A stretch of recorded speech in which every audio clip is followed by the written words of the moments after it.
It was the 1930s when something started in Orange Park you've probably only seen portrayed in movies.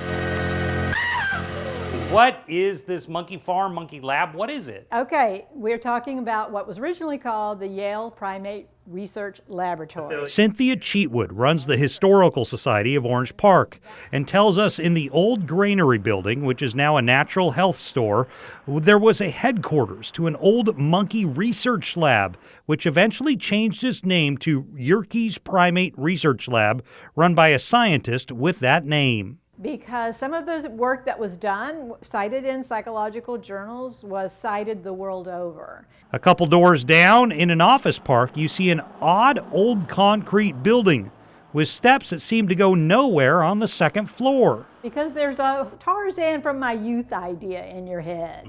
And what are they not telling me? You know, they want the guess. So there's a lot of people think there's like some sort of secret. Yeah.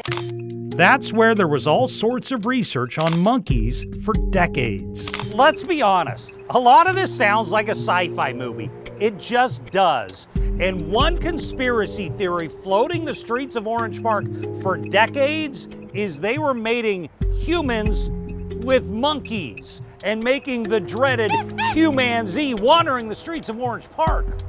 Only that part wasn't true. Yes, and that one is on the web, and occasionally it kind of goes viral on the web. It is a falsehood. There is no truth to it whatsoever. This idea of a Humanzee did not happen. Yeah, it was in the woods here because Kingsley Avenue was just a two-lane road out into the woods, and you really couldn't see it, and it was surrounded by a big fence. It was off limits to people. Nelson Helmuth owns and operates the granary today. Everyone kind of gossip about what was going on back there? Yeah, there was always gossip about what they were doing and if one of them had escaped.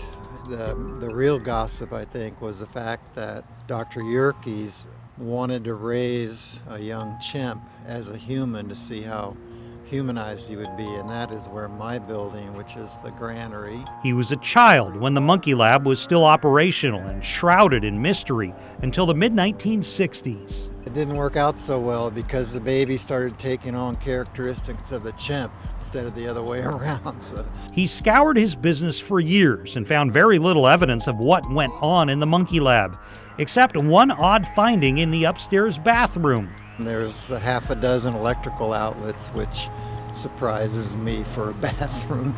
So I don't. It makes you wonder what that's for. What they were doing in there with all those electrical outlets, I don't know.